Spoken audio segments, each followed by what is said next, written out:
Hey, what's going on, everybody? Welcome to the Daily AI Show Live. I'm Brian, and we've got Andy here. I think it's probably the two of us. We'll see if Carl jumps in the door. I know Beth and Jimmy are both out today, but we're happy you guys are here. Thanks, Greg, already being in the comments, already going. He's saying poor Roomba. I imagine, Greg, that is in reference to our newsletter that went out. There was a comic about an AI-enhanced Roomba with hitting all the benchmarks. The joke was obviously about everybody's got a new benchmark, right? But also that Roomba is filing for bankruptcy. Oh, no, literally. Okay, he's literally talking. So that, no, I'm totally wrong on that. Okay, we'll get to that. That's a news story then. Okay, I do want to hear about that. Okay, well, today is December 15th, 2025. As Andy and I were just saying, Craig is like, no, I meant the bankruptcy, Brian. It just so happens I had a comic about that. I'll pretend in my mind that that's what you're talking about, Craig.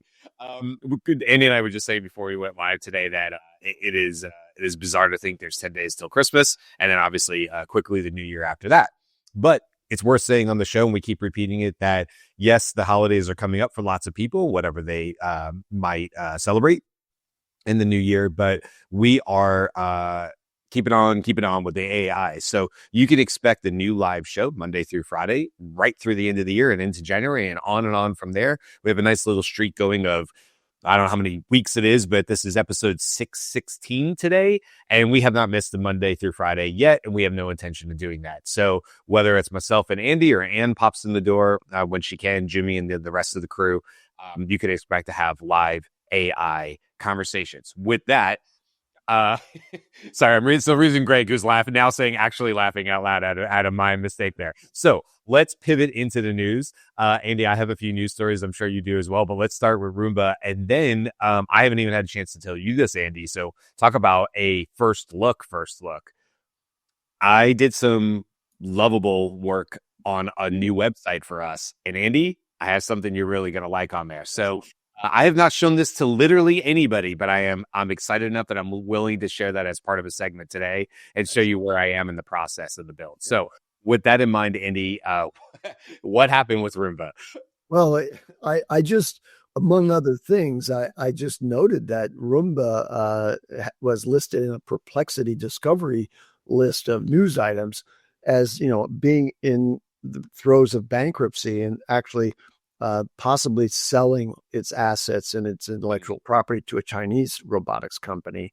But you can imagine like the advent of AI powered robotics kind of washes over the simple programming that was available in a robot that would walk around and try to understand what the layout of a 2D map was. So yeah, they've kind of fallen by the wayside, and that's as much as I know about it. Yeah. I don't know if there's been any comment from the leadership of Roomba, but let me move on to another more important, right off the cuff news item that I think is pretty exciting. Over the weekend, Notebook LM became integrated in Gemini.google.com. So now, in addition to uploading a file, you can, to provide context to Gemini in your conversation, you can select any number of notebooks that you have in Notebook LM. So you can say, use this specific notebook as context for this discussion now. So basically what it's done is it's taken the work that you do to create notebooks, which are these collections, massive collections really, of context information that you put into a knowledge system. You can now use those, refer to those. And then this works for me because let's say I have a number of notebooks in Notebook LM, and one of them, for example, is about agents. Well, I've put a bunch of different articles that I've collected about agents in there. I might have done some work with an agent, and I captured with a copy and paste of text, an exchange that was pretty remarkable to me with an agent as an example of a good agent performance. And now I put that all in a notebook, and I can ask questions in Notebook LM, but I can also now just use the drop down to select Notebook LM, pick that notebook, and now start a conversation right with Gemini, voice or on the desktop, with that as the context. That's a really great example of Google taking what's really working and Yeah. putting it right in front of you now with Gemini. And that it's just started right now with gemini.google.com. So you have to be on the web interface to use it. But you can imagine that it's going to be in the Gemini app. It's going to be everywhere. So now you have your repository of information in Notebook LM, and you have Gemini to assist you in any way possible. And think about the 1-2 punch of like a notebook plus Gemini, 1-2-3 punch, notebook plus regular Gemini plus gems. You now have the ability, when what you're saying basically is to say, here's this corpus of knowledge that I've gained, that I've gathered, right? So if it's scaled.com, right? Or Scaled, the company I work for, obviously we could get together a notebook of lots of different types of resources from HR to whatever, right? That's internally scaled with need. And then now we have our Google Workspace for the company, right? So I can go to Gemini and it's the upgraded. I have Pro because of the enterprise side of things, which is phenomenal. Use it all the time. And I can ask questions against that notebook and gain more knowledge from the web, plus the power of 3 Nano Banana in there. I can create slides and all that stuff. But then also you have the ability to now say, okay, thank you. Now that we've gathered all this stuff, I happen to have this specific gem that does this specific thing. Maybe it creates the PowerPoints or the slides. Maybe it creates, LinkedIn slide. I can't think what they call that, a carousel post or something like that, or 100 different other experiences that are use cases that you might be able to think about. This to me, Andy, I didn't see this in news, so I'm so glad you brought this up. This to me once again shows the power of when you sort of control an ecosystem. And man, Google, not only are they throw in jabs here and landing with them, but now they're starting to take some of these tools and just integrate them with each other. And this is really, really cool. I can't wait to go actually literally go use this today. Yeah, I know. I haven't looked this morning because it was minutes ago that I stumbled upon this, but I'd like to see in a gem, maybe you can just check one, if there is now present in the gem configuration, a selection of that as one of the items there. Because the news said that the announcement said you can use the Notebook LM integration with gems, but I don't know where that shows up in the gem configuration. I don't know about that. I guess what I would say, you're right though, that would be the better, because now you're creating notebooks that are the knowledge for the gems. Yeah. I wasn't thinking that way, but I'm just on my other screen here. Bear with me 1 second. If we as currently you cannot add a notebook. I mean, at least assuming I'm looking at the latest version here, I don't think you can use a notebook as a knowledge source. But you could do what I said initially, which is call to that notebook, use it, do your initial work, use a gem to translate, facilitate, or otherwise that data in a certain.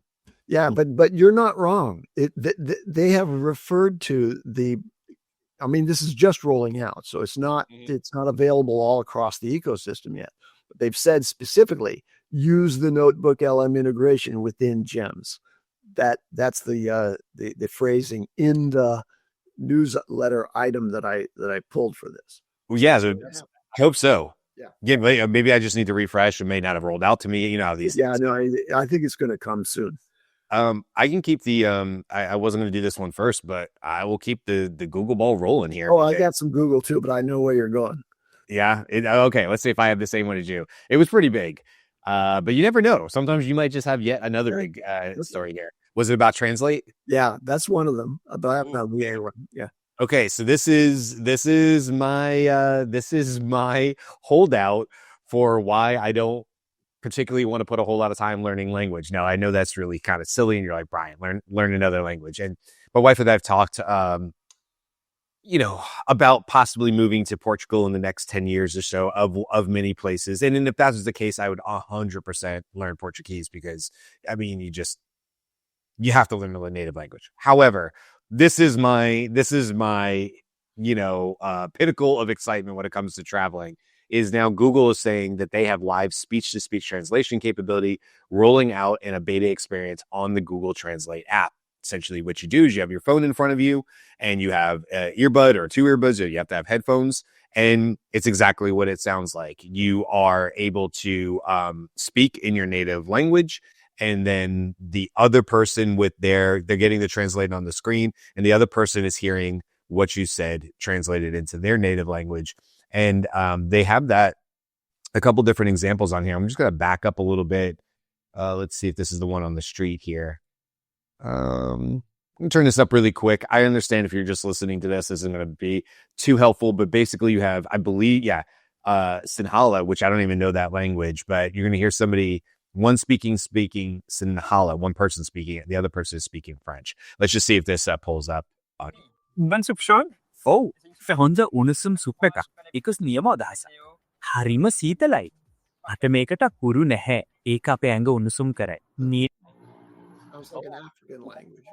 Oui, et il n'y a pas que le froid, il y a un vent terrible. Okay, so you can kind of hear it there. I mean, it's going to be tough if you're just listening to that, because it's going to sound like a whole lot of what's going on. But basically what they're doing is they're sort of fading the audio in and out of the people that are on the screen. So the first thing you were hearing was the French to Sinhala translation in the one guy's ear. They're standing on a street together. So this is live and interactive out there. And then as soon as he starts speaking, they switch over so you can hear the French side of it as well. But of course, it's also in English. So there's a lot going on with subtitles and things like that. But the important point is that they can be standing next to each other and in real time, no pause. One speaks one language and the other person is right up to speed and can immediately respond in their language.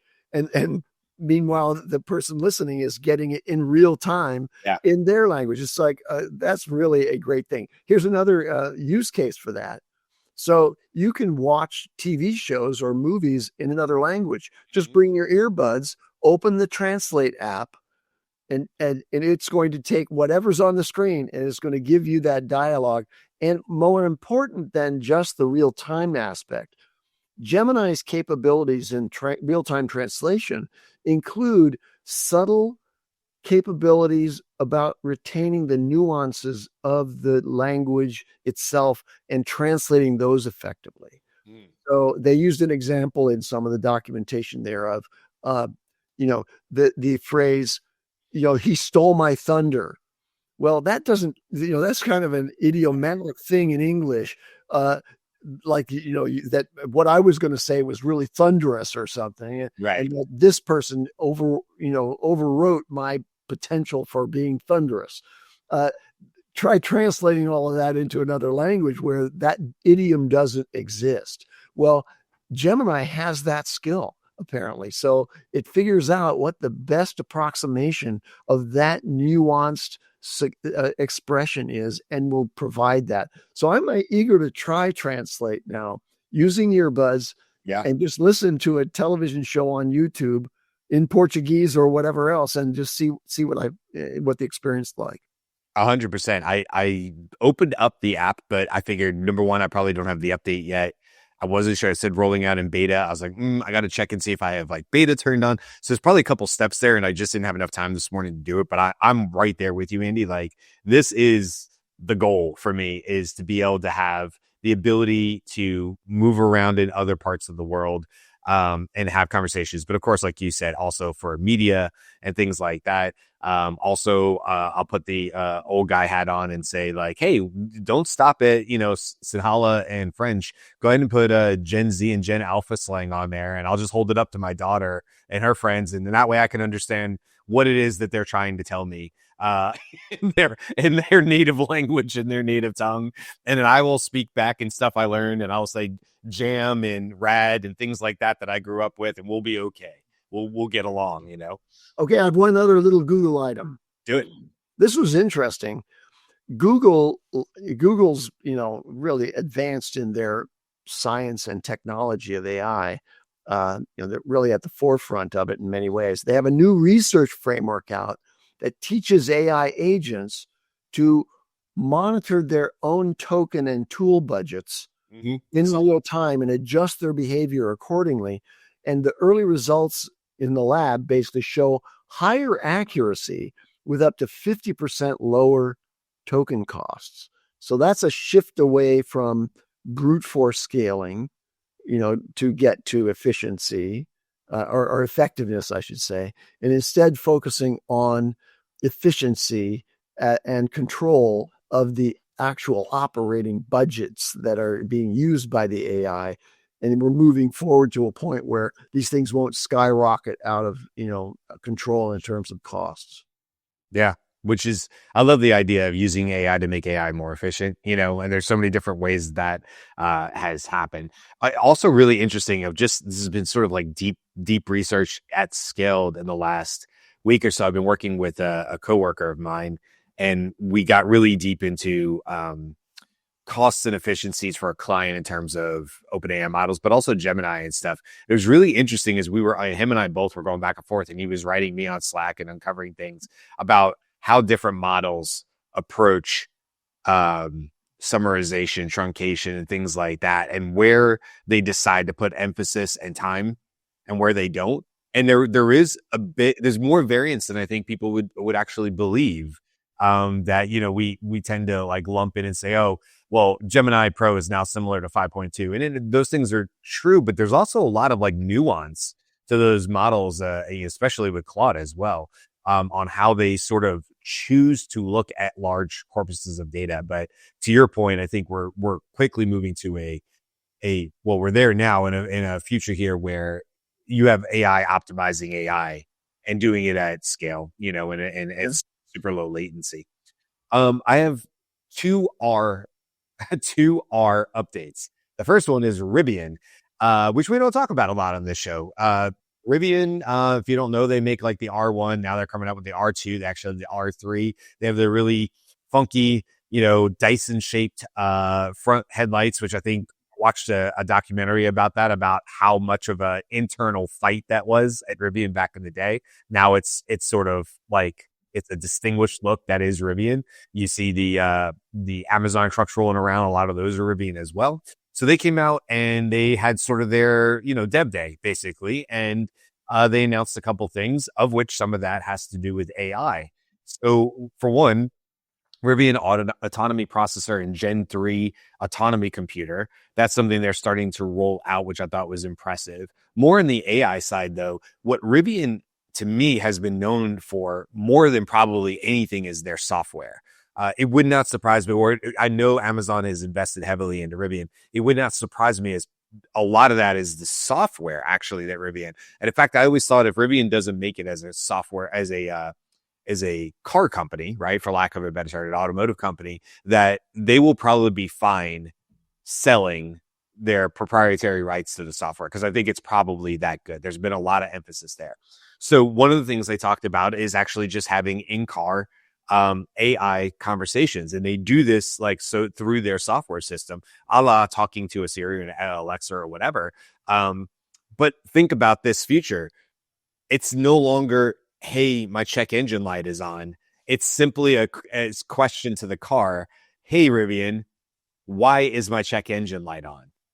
And that knowing that the power of general language AI and what they're building with their software and how it's all integrated together for it to say, hey, Brian, this is what's going on with the car. This sensor is going off. And, we're usually in the dark with this stuff. And I think the idea of being a car owner and being able to get valuable information in a natural language way in the car is actually very, very cool. And I don't think they're the only ones doing it, but certainly it's very cool to hear what they're building. And then the other thing I was going to mention, Andy, which is sort of on the AI side of things. I'm curious what you think here. Okay, I'd buy a Rivian tomorrow, by the way. I can't afford one, but I'd buy one. I have other EVs and I love them. They are adding LIDAR to their models to go out in like late 2026. That doesn't mean they're adding it to their current models. Like literally you're either buying it and it has LIDAR or not. Now, I don't know if that comes with a price differential or whatever. I think though, for me, let's say I was shopping, I was thinking about a Rivian today and I was like, I might buy one. I would not. I would purposely wait the full year for the models to come out with LiDAR, just because personally, I think it's like, why wouldn't I want to have it? And there were some Mark Rober videos about Tesla and not having LiDAR and not really understanding fog and rain and walls. And LiDAR sort of solves for that. Not to say the Teslas are dangerous or anything like that. It's just a different technology. And I find it very interesting that Rivian, this sort of far into like production of vehicles, is saying, hey, we're going to add LIDAR to our vehicles and going forward with these models late 2026. I don't know. What is your take on that? Because I kind of find that to be a very big announcement.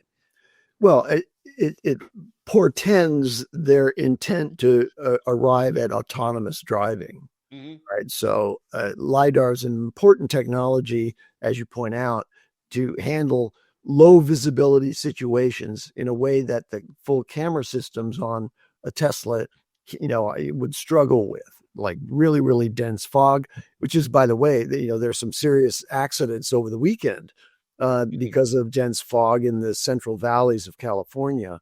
And that's one of the worst highway accidents you can have. LIDAR would give you very long range advanced warning of stopped vehicles ahead of you in low visibility situations. So that's one of the safety additions, and it could be used just simply for that alone in the Rivian. And LIDAR sensors, and actually they're active, they're pinging sensors, right? They're sending out a signal and retrieving the signal in a way that a camera is simply a passive receptor. So LIDAR is relatively inexpensive, and you can get a small package at the automotive level that wouldn't significantly increase the cost of the car. At least that's my understanding of it. So yeah, I think it's the right thing, and it's all part and parcel of adding new capabilities to the sensor arrays of a car. And this is to harken back to your point about the Rivian software and the ability to speak to your car about maintenance problems. Sure. Do EVs actually have a check engine light? I don't think so. Yeah, they did. Funny enough, they do. Well, maybe it doesn't say check engine. Yeah. Geez, now you got me thinking. One of my cars is a gas, because we went back to a gas. So I have a Santa Fe, and it forever doesn't like my my gas cap, and so the check engine light is perpetually on. But now you got me thinking: does my Bolt have what is the version of the check engine or error light? Honestly, I think honestly, Andy, now you got me thinking about it. It is just sort of the menu, because I can tell you right now that my tire pressure sensors have failed in my tires, and they need to be replaced. But it's like prohibitively expensive just to have some pull tires off just to put them back, and we all got around for decades without tire pressure. I bought a battery powered air pump, and I just carried it in my car, and now I don't even have to fix the holes in my tires. I just pump them up routinely. So yeah, it's they're good to go, right? I'm old school though. I grew up that way. I understand. Last thing I'll say about Rivian, then we can hit. I have maybe 2 or 3 other news stories. I know you have a few as well. Just because you mentioned about autonomy, here's a big difference between them and Tesla. Now, I do not own a Tesla. Don't come after me, Tesla owners. I just know that their autonomy packages are expensive. But this is what Rivian announced. This was the other day. Its subscription package, Autonomy Plus, with continuously expanding capabilities, launching in early 26 and priced at $2,500 one time or $49 a month. I don't know what the Tesla is, but I know that is a lot cheaper than what they have. I think Tesla's really in the $20K range. I might be wrong about that, but wow, if you're putting something at $2,500, you're at a level where if you're at the dealership or you're buying and building a Rivian online, that's like a line item. I mean, what is it going to, you're going to make payments most likely, right? And unless you're buying it outright, that $2,500 is going to get split over 60 months. But let's also remember that we're rapidly approaching a time when you probably ought not to have your own vehicle, that you'll find it far more economic to just instead call an Uber, in effect, which is an autonomous Uber. And when you need to drive somewhere, it comes and you get taken to the place that you want to go. And there's no capital investment that you have to make. Cars now, it's getting ridiculous. Baseline luxury SUV is in the $70,000 range. And, people are buying $150,000 cars. You can't, I think the average car price is $55,000 now. And I have, just to, show my old schoolness, I've never purchased a new vehicle for more than $35,000. Yeah. And I don't think I would buy another vehicle. I'm down to the point where I'm, doing maybe 2,000 or 3,000 miles a year on my vehicle. Yeah. Yeah, no, I agree with you. It would be interesting to see where they go. I mean, I've said it before. Also, thanks to Amazon, like I don't go shopping anymore, right? Yeah, no, true. I always say this. It'll be interesting to see what my daughter's driving experience is like throughout her years, decades, I'm saying, because she's 15 right now and she's been driving. Her first vehicle will be our EV that we bought. We bought it knowing that it would be her first vehicle. Yeah. And I was saying to somebody the other day, I would love it if my daughter never had to pump gas, not because she didn't rent the car or whatever, you know what I mean? But I just mean for like her own vehicle, that she was able to go from being 16 with a, 20, it's a used vehicle. We bought it used. So it'll be several years old by the time she has it, almost 10 years old by the time she has it, but it has plenty of range on it. It's a great little vehicle. I would love it if that from there on, she's always able to just buy the EV that makes sense for her. And, I think if I'm not mistaken, the Bolt is no longer manufactured. They took like a weird year off. Yeah, ours is a 2017 and it's great. I mean, it's the downside of it is they're very cheap. I mean, I think even when we sell it to my daughter, I mean, I'll be honest with you, I think you could probably buy our Bowl for about $7,000 now, something like that, right? Yeah. But the only thing, the downside is like, there's trade-offs, right? You're not charging fast anywhere, so you're gonna sit, you go stretch your legs. You're gonna need some time to get that car back up to where it needs to be to 80% and stuff, and that's different than a lot of these Rivians. That was an interesting sidebar conversation, I know. Not directly about AI, but I think it's relevant because it's a huge transition in the overall economy. Like, automotive purchases have been a foundation of the U.S. and global economy. And frankly, there are just too many vehicles out there, and they haven't lasted particularly well. There's a complete replacement. That's happening right now, just as in the case of AI, replacing things. And I want to talk, if I may, weave into some news from McKinsey. And this is about the white collar recession that is happening in another major dislocation of the way things were. So McKinsey has dropped 5,000 of their 45,000 staff at the end of 2023. So between the end of 2023 and now, they've dropped 5,000 staff, and they're now going to be cutting approximately 10% of their remaining headcount, primarily from operational areas, over the course of the next 18 months. And this is a move that is really signaling that white collar professionals are, at risk in the advent of artificial intelligence. So one of the other points of information about McKinsey is that they've deployed approximately 12,000 AI agents in the period since the end of 2023, as they reduce staff by 5,000. And in November, just this past month, they cut 200 technology roles. And it's automating support functions. And so probably those came out of IT and technology support roles. And it said, we're going to have eventually fewer people in non-client deployed areas, but they'll be leveraged by AI. So they're doing the downsizing of humans, but the humans that remain will be supported by AI, and that's how they'll maintain and potentially increase their productivity. So this is a pattern that's also occurring at Deloitte, at KPMG, at PwC, at EY, and Bain & Company. They've all announced layoffs since 2023. So there's this enormous disruption that's happening. I'm going to call it the AI displacement. And it comes from two sides. One of them is, okay, you can become more efficient as an enterprise by reducing your staff and augmenting them with AI.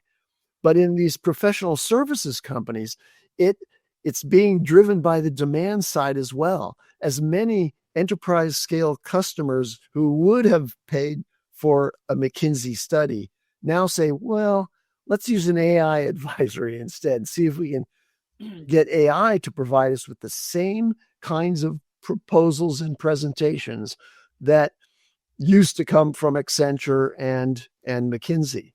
And, if you remember back, sometime in the last while that we've been doing this show, there were some news items about blowback to one of these major professional services firms because it was discovered by the client that they had used AI to produce the presentation. Yep. They paid $95,000 for. I think it was. I forget which one. I'm not going to name one of them and sully them that way. But one of them had to pay back the customer because they hadn't invested the same level of human talent in it. Yep. And the customer said, "Look, if you're going to do that, I'm going to do that. I'm going to use AI to do my own presentation." That's the reduction of the demand side that's driving this downsizing of white collar workforce at the professional services level. Listen, I see it out with companies I consult for, and it's a real concern. And you're talking about the McKinsey report and other news stories. I saw one where they had put Artemis. It's like a famous AI agent that did about Artemis, and it was essentially working over a 10-hour period. It was on like cybersecurity and penetration attacks and stuff like that. I think on the back end of sites.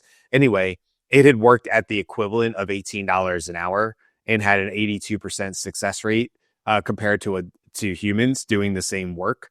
And it doesn't take a genius to figure out the 82% is just today.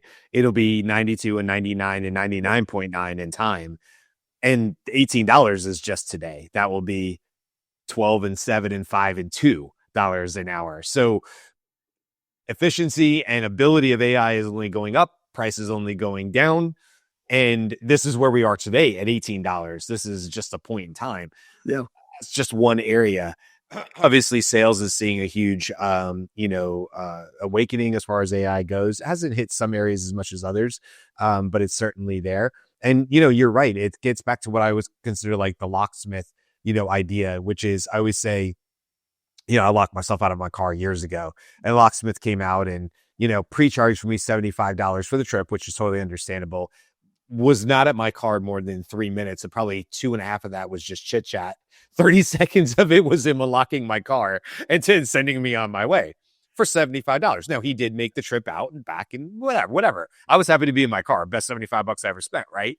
On all that. So it all works. But then you go like 30 seconds of work for $75 or however you want to work that out in your head. And so I think AI, I see it in my role too.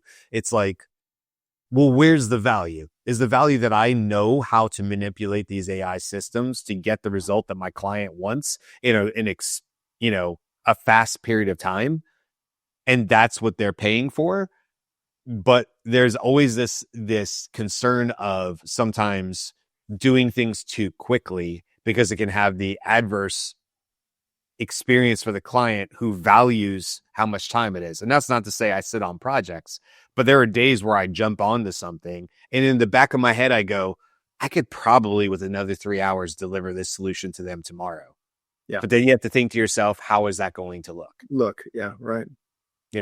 So are they paying because I just know how to do it? I have expertise. Or are they paying because it should take 3 or 4 days and that makes them feel better about what they paid? And I think everybody, I'm being honest, I think everybody deals with that, it's just that where is the value that the thing got done the way you wanted to, or the time it took and the human sacrifice and effort that it, took to get there or whatever. Yeah. Okay. How many more I got like, I have a couple more, but go ahead. Yeah, no, I'm just looking at the time and I want to make sure I share stuff about Lovable as well. Good. Okay, so I'll knock these out quickly. The first one is that OpenAI disclosed this past week that Codex now builds the vast majority of itself. And they show this as a milestone in the company's development of self-improving artificial intelligence. And here's a quote from Alexander Ambirikos, the product lead for Codex at OpenAI. I think the vast majority of Codex is built by Codex, so it's almost entirely just being used to improve itself. Wow. Yeah. That's a slightly different interpretation of what was said. Like, is it that Codex is improving itself Or is it that Codex is being occupied almost for the majority of its time in use? Like the tokens that are being used by Codex are being used to improve Codex now. There's a couple of different things there, but that's a very interesting interpretation from his quote. It's almost entirely being used just to improve itself. Yeah. What? Okay. Well, that's Prometheus. Let me air it. Hello. Yeah. Okay. Well, the next one is Chai Discovery. Okay. So this is AI in science. Startup Chai Discovery. It's clever, right? Chai is a drink, and also CHAI. Okay, very, very clever. There you go. Okay, Chai Discovery is a startup that raised a 130 million Series B that OpenAI is a major participant in, okay, at a 1.3 billion valuation. It's an antibody generation model that has demonstrated profound experimental success in coming up with new molecules, approaching 20% success rate when previously computational approaches in designing new antibodies was below 1/10 of 1%. Okay, so now 20% of their experimental creations are actual working antibodies that can work against diseases. Okay, so this is about drug discovery and compounds that can be used to basically imitate antibodies, I guess. Chai is a computer-aided design suite for molecules, compressing development cycles from years to weeks. So here, the person who founded that is from previously worked at OpenAI, at Meta, and served as the chief AI officer at AABSCI, whatever that is. And there was a former engineering and product leader at Stripe who was his co-founder. So 1.3 billion valuation, just a very small team, but making big waves in the creation of new drugs. I think it's so cool. We're so close, Andy. I mean, you just can't watch these news stories come out as fast as they do and not believe that there are some major breakthroughs. I don't know where, I don't know what disease, I don't know what they'll solve. But I just think we're less than a year away from some major news discovery that says we have figured this out, and AI was a huge part. Yeah, we've often said, look, AI is going to help us, solve world problems and solve disease. Well, here's a specific example of real products coming out as a result. Not yet productized, but very early in the pipeline, but real discovery that is advancing the science of disease treatment and or disease prevention, right on the ground right now. Yeah. Do you have another one? You want me to hit mine real quick? I'm done. Okay. I'll try to run through mine really quick. One was, I just think this is a bigger conversation, so maybe I'll hit it really quick because it came out of the news on Friday, but it's a bigger conversation. And that's, President Trump's AI order faces political and legal hurdles. Now, okay, what does that mean? Well, you might know that, President Trump, at least in the States here, has, sort of seeking to bar state laws on artificial intelligence that he says slows innovation will face political and legal opposition. So basically the gist of it here is he is making it easier for less oversight for some of these big AI companies in development. And there's people who obviously have issues with that. But I think this is a sort of a, damned if you do, damned if you don't type situation. You have leadership, better or worse, that's saying, hey, we need to move fast. We need to be able to iterate. We need to be able to keep up with China, which is a lot with the sort of the subtext here. And then, the other side of that is not wrong to say but that also means that you're moving so fast that you're not putting the regulations in place. And I don't really necessarily have a place I come down on this. I maybe tend to lean towards we need to keep moving on innovation, but there's trade-offs. And that's exactly what this is sort of about. So it's not, I don't mean this to be any sort of political story. We try to stay out of that on the show here, just that this is something that's going on. And really, this is something I imagine every country is really wrestling with is, do you move fast with AI innovation? Why would you do that to stay competitive with other powers in the world and such? And what are the trade-offs if you do move fast and have less regulation? And do we really trust the OpenAIs, the Googles, the Metas, you name it, companies, Anthropics, to do the right thing through security and compliance on their own if there's not federal oversight, poking through the files. So that's one. Any thoughts real quick on that one, Andy? Just I'd point people to an article in I saw it in an email newsletter from Gary Marcus that talks about this executive order. And it starts out with him saying, here's this guy, Donald Trump, who probably doesn't even know how to use a laptop, who has profound misunderstandings about what AI is really. And he's making decisions about whether or not we should, have guardrails up about AI. So, yeah. What? Yep. I heard, I agree. I'm not a personal fan of President Trump, but that's neither here nor there. I think it's a hard place between a rock and a hard place because, like, how do you get, there's a conundrum, right? There's pluses and minuses to both sides of that. And it's very hard when there's this sort of well, it's not secret, right? We can see what China is building. We often get the models and the things, and we know that there's a lot of innovation and moving fast there. And I'm sure that worries a lot of people too.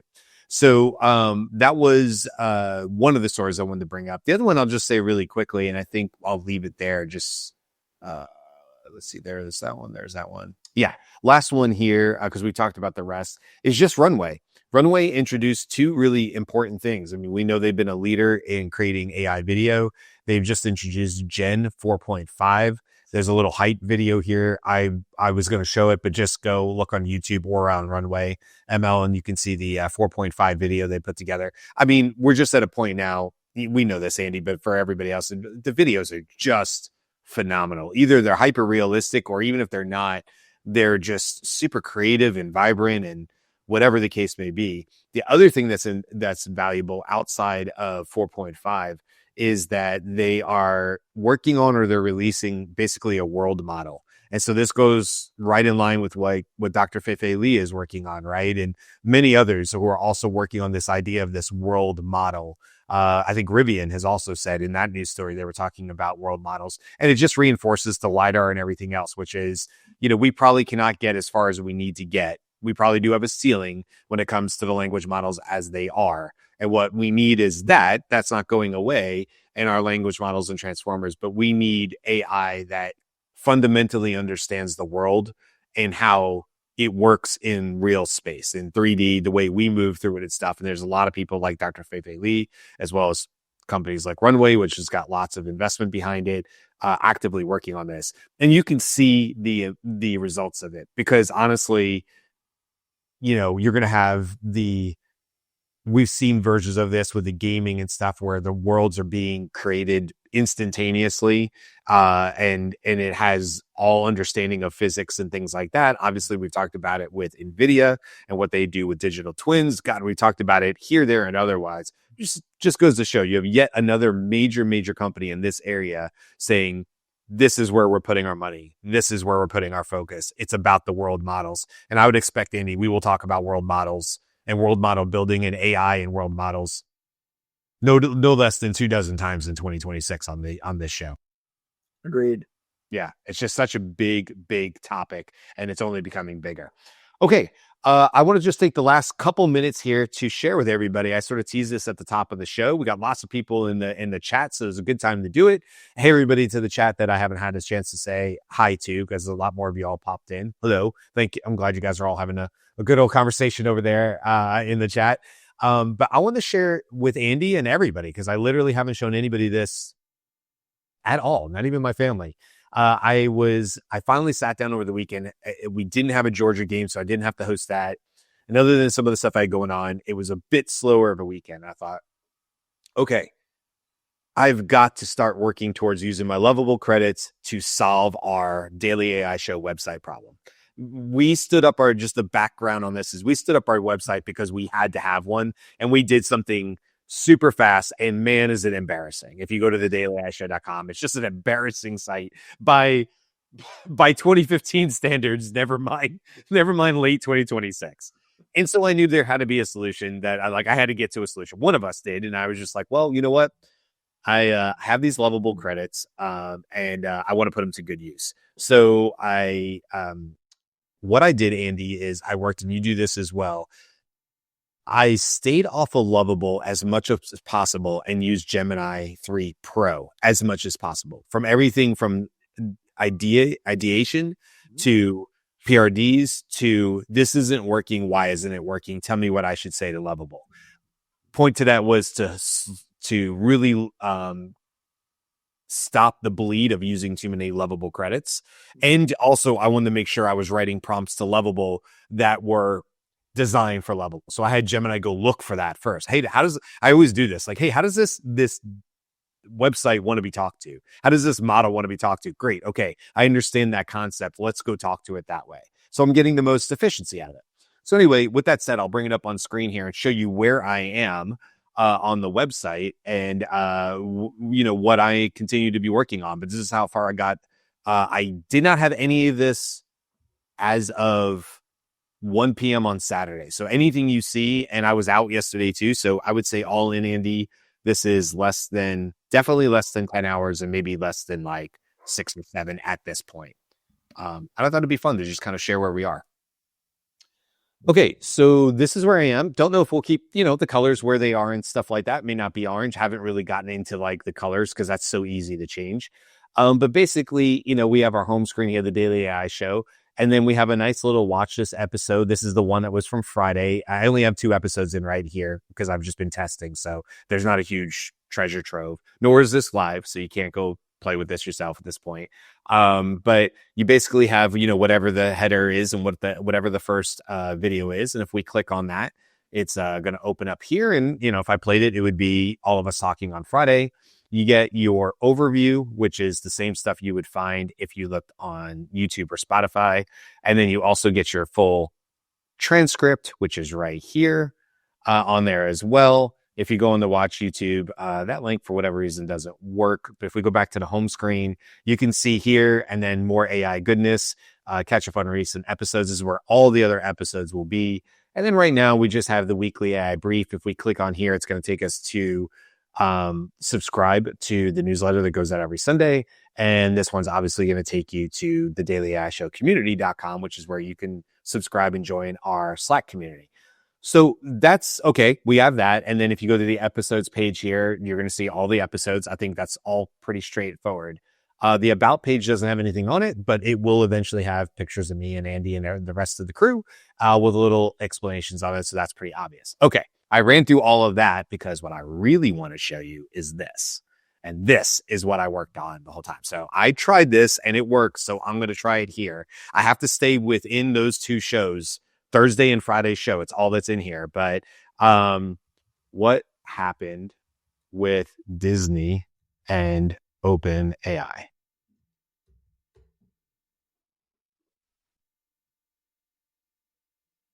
Come on. Okay. See, Andy, number one, it went and did a light perplexity search and brought us back just a summary of what's going on with that topic based on what I wrote in. But even better than that, Disney's equity investment, OpenAI and Disney partnership deal, Disney and OpenAI partnership. And if we go here, it says watch clip. And I click on this. Well, I guess I got to click on this one. Oh, it's blind.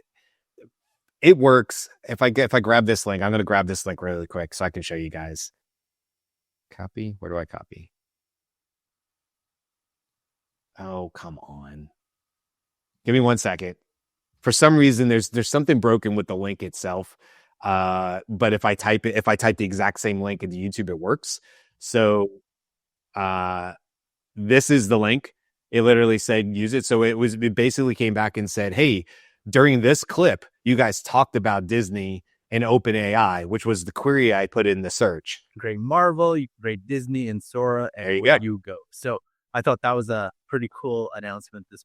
So there is one clip of Carl in that particular case talking about Disney. So what I've done is I've created a intelligent vector-based search that is not only pulling back, the basic thing here is it's just using sonar to do light overview of like what happened with Disney and OpenAI. Well, okay, here, first of all, this is the Perplexity news side with cited sources, right? Here are your sources on what actually happened. But what did we talk about on the show? Now, obviously, this is just from the last 2 days of shows, but the point here is that as Andy and I have been talking and planning on doing forever, show me all the clips where the Daily AI Show crew talks about this topic going back 616 episodes. Okay. Wow. But let me ask you, how did it generate the clips? The clips didn't pre-exist. The application only has the full episode. No. So this is a bit of Project Bruno, right? So if I go into, I'm on the admin side now, okay, the admin dashboard here. Yeah. And then if we go into one of these episodes, right now I'm uploading them manually. What will happen in the future is it will automatically, I'll use like Appify. And when we upload the show to YouTube, it will automatically kick this off on its own. So I don't have to do a secondary process. But as you do, you do it manually first to get it down. And then you say, okay, go grab it and do it yourself, right? So if I go in here, I can either add a new episode here. And if I go into episode 615, this is Friday's episode. And if we go in here and look in the back end, what you're going to see is that I have built this video architect. It's a V5 because we've gone through quite a bit. And it's a multi-stage process. The architect looks and uses Gemini. I usually use 3.3 Pro preview. And it looks at the entire transcript at one time, Andy, and it comes up with what it suggested. In fact, you can't see it here, but if I ran this, it actually pulls up a back-end log that shows me the full prompt output so I can validate it myself or throw it into Gemini and say, does this pass muster, right? And then there's a second step. Once I'm okay with that two-step process, then the surgeon comes in at a lighter model, 4.0 or 2.5 Pro, and it looks at every one of those clips and associates every one of the timestamps. And then what it does is, in this particular case, it found 32 clips from our 60-minute show on Friday, and it created every single one of these with little summaries. It takes all of that and immediately sends it over. When I do this and I say commit, it writes all of that information to Superbase, which is what the search bar, when we get all the way back here, this is looking and saying, okay, what does Perplexity have to say about this topic? But also, what does Superbase say is relevant based on these terms? Okay, got it. So there's actually a workflow that's built into this application. Yes. That is not yet automated, but it is generating the clips. Yes, it is. It generated everything. Superbase has clips in it when you go to make a search.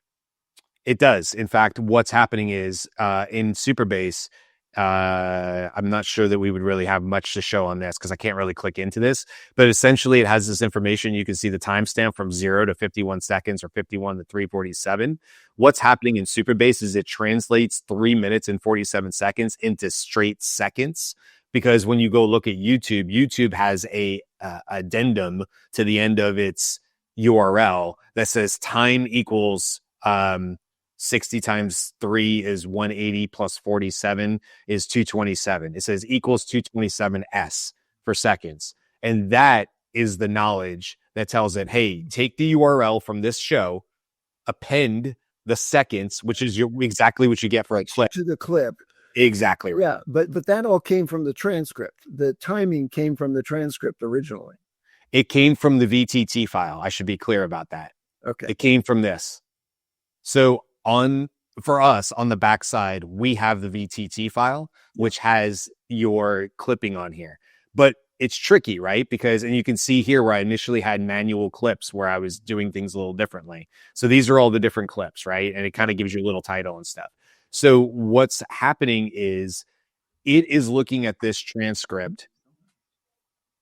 It's looking at this transcript and these clips, but obviously this is not okay. You can't give this to Superbase and expect to have a quality search experience. What you do is you use these as sort of markers, and then you're looking at words across a whole area. But don't forget, the AI has to be smart enough. Gemini has to be smart enough to look for conceptual meaning. Gemini was brought up or Disney was brought up. Well, in what way was it brought up? And Now I have to go say, this is the clip. And that second part of the process, the reason it's a 2-step for now, eventually, if it's so good, I would just remove the barrier, right? I would take the human out of the loop. But for now, I need to be able to see the back end of it and the outputs of the prompts. So for now, what it's doing is going and saying, okay, you told me these are the clips. Now I'm going to go figure out exactly what the start and stop is for each timestamp. And we don't try to do that at the same time because they're both a powerful resource and you don't want to mix those together. Yeah. So there's a schema in Supabase for clips. Correct. Okay. And, or I should say the schema has a table for clips. It does, as one of many tables. Yes. Now, just to get a little geeky on you, does the clips table have a value for the timestamps for its own, for that clip? Or do you have another table in your schema for the timestamps that reference the clips? Because the clips is primarily the semantic information that you want right. to. That's I don't know, honestly. I have to go back and look. I certainly in Supabase and just look at the table structure and see if there's a timestamp table in addition to the clips table. If those are the naming conventions that were used by Gemini in building that schema. Wow. Good work, Brian. I'm impressed. I was excited to see it work. I was most excited to show it to you, Andy. I mean, I love obviously all our other co-hosts, but you and I have talked the most about like this kind of work and what this means. And it's always been our goal to make all the content that we've built over 618 shows or whatever, to make that interrogable. So people could actually say,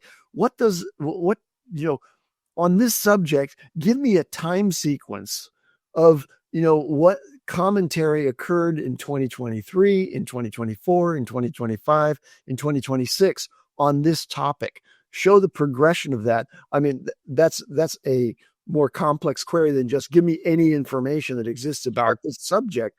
But that kind of sort of longitudinal inquiry about the progress of a daily AI show's observations about the progress of AI is a timeline of history in AI that will now be elevated by new features that you'll add to the very sophisticated website that you're creating for us. Thank you. Thank you for that. I'm so excited to see this functional in a certain sense. Here's the thing. I'll be honest with you, because the search is not free, right? It has a cost associated to it. So I can't actually literally open it up unless you and I had very deep pockets. I can't open it up to the world because right now in its use case, if you just hit the search, you could just use it as a free perplexity. It would just keep hitting. You would be like, tell me about this, tell me about that. So not a whole lot of guardrails. That has to be sort of figured out about how many times you can hit it, and mass attack and things that all have to be figured out. But what I do see is that once it's at its level, Andy, it becomes a paid feature. And I mean that because we have people who obviously follow our show, and I might be wrong about this, and I don't know what the dollar amount might be, but there has to be a trade-off that covers our costs, essentially, because I'm pinging Sonar every single time, and the costs associated with, just my associated costs with Gemini yesterday, with all the back and forth and running it through those models. Now, I might be able to find more efficient models. I haven't gotten there yet. Was like $4.50 just yesterday. That's a lot of API costs. And so just the cost of ingesting this data and the time associated with it, we would have to have some sort of offset. So, hey, maybe once we get this and it's really good, in the meantime, we might just make this available to us internally, and it'll be behind lock and key for our team as a resource. And then as it gets better or grows and it's, whatever, I like the idea of people being able to pay a small monthly fee to offset those costs, for the ability to say, hey, I listen to the Daily AI Show all the time, and it's a value to me to have basically this super notebook LM that allows me to go back and ask questions and get clips instantaneously to all of it. And of course, what it also did is it created clips. There's a way to monetize this by creating a platform that's, really useful to us for a large corpus of YouTube videos, and selling that to other creators who have similarly large corpus. Yeah. And that will that will subsidize our community's use of this for free. That's true. Yeah. Yeah, that was always my goal. I always wanted to do this for us. And then what I wanted to do is turn this around and make this hierarchical structure and how you go about looking at the data and going to other YouTube creators and saying, look, step one, go look at our site. It's there, so it works, right? Go stress test it. Step two, we can do this for you, and this is what it would look like to do that. This is what we would need from you, whatever. And a lot of this can be automated out. I have actually in the past with Project Bruno, you've seen it. Our listeners have not and watchers have not seen automated process inside of N8N. And so I will work towards to get me out of the system. But even if I had to do 615 times, if I had to go in and do this every single time, it'd be worth it. Yeah. Even manually, And let me just go back to say that the sort of strategic architecture of what you accomplished kind of comes from the work that we do, and so it has a legacy of information learned over the course of several years. Mm-hmm. But the actual production of that into a working application took less than 10 hours. Oh, yeah. I mean, of course, it would take another 200 hours to get it to the point where it was completely bulletproof and production ready. But the working prototype was vibe coded in under a day. Yes, 100%. And that was with, we can't go down that street. We got to throw it in reverse, as you've done many times, and say, like, go back to the last known intersection and take a left instead of a right. And that's going to happen. And it's also, I told my wife this because I walked away. She's like, oh, I see you. I took a drive to Whole Foods. I sound silly, but I do that on Sunday mornings because there's some really pretty roads that take me from my house to a Whole Foods. And so I just like it. If I get out early enough, it's a beautiful drive and I like doing it. And so anyway, she said, oh, I saw you went to Whole Foods. I said, yeah, because I was sitting at the computer and Lovable was, whispering sweet nothings in my ear and showing me just how close we were going to be. And I had to back away and say, Andy, it's like painting a house. I can cover all the walls in the first 3 hours. I will spend the next week trimming. Yeah. And so it's deceiving. If you're not careful, you have to step away from it and go, this is weeks of work. But because they show you something so quickly, it makes you think like, I think I might just knock this out today. And you're like, no, nobody's going to see this. Nobody's going to see the light of day. The last thing I'll say about it, because we're over time, is that what we've talked about, Andy, and just to add on to what you're talking about productizing it, is the same thing that was built also means that you can now build as many new shorts and TikToks as you want. Instagram's right, because you have all the clips. It also means you could build super shorts or 1 hour videos from us on YouTube that were curated by AI that are all about one topic. So if you wanted to do a deep dive on our 2.5 years of what we talked about with all the GPT models, then you would do this. Then you would have another layer that says, okay, you have all of them in Superbase.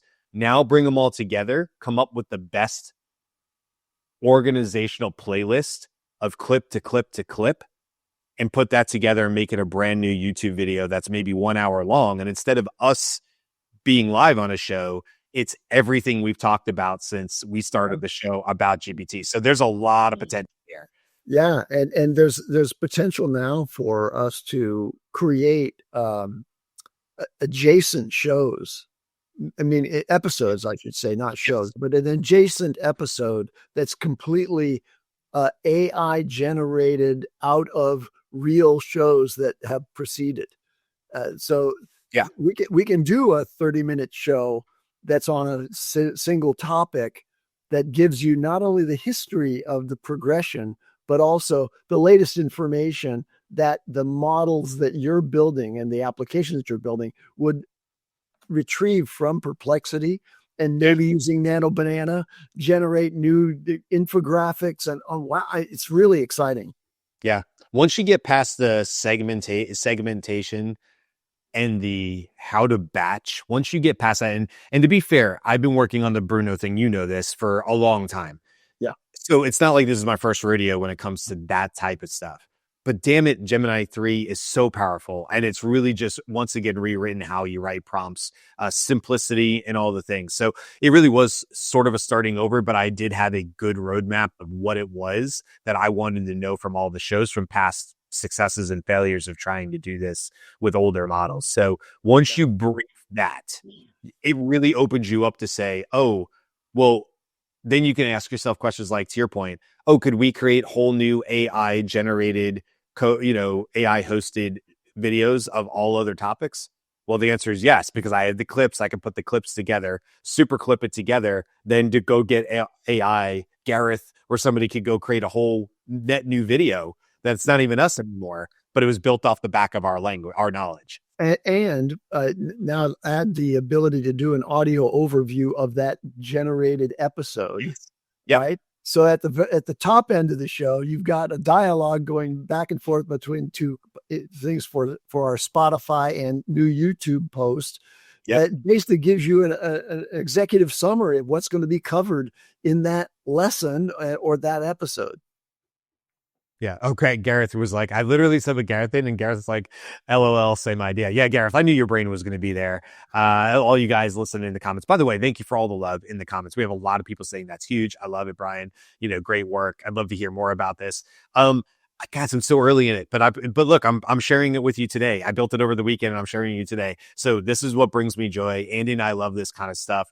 We're building, we're figuring it out. And I'm gonna show you along and take you along for the process. And one day soon here, I don't know about the search, but one day soon here, what I just showed you will be the new Daily AI Show website, and we'll keep working on the search functionality to figure out how that gets brought to the community or some beta testers probably early on.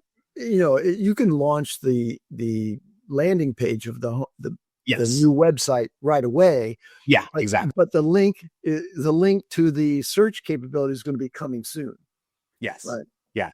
Yeah. We'll gate that because it costs us money, and somebody will cost us a lot of money by using that site. So it's not protected in that way. Anyway, much more to come there. We're way over, but I wanted to share this today. I thought about it. I thought, no, I do. I want to share it. So thanks, Andy, and thanks everybody in the comments for being cool about it.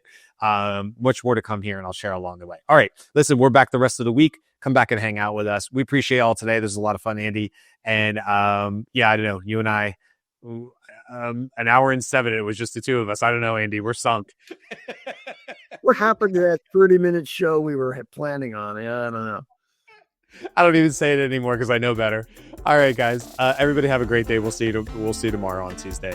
Bye.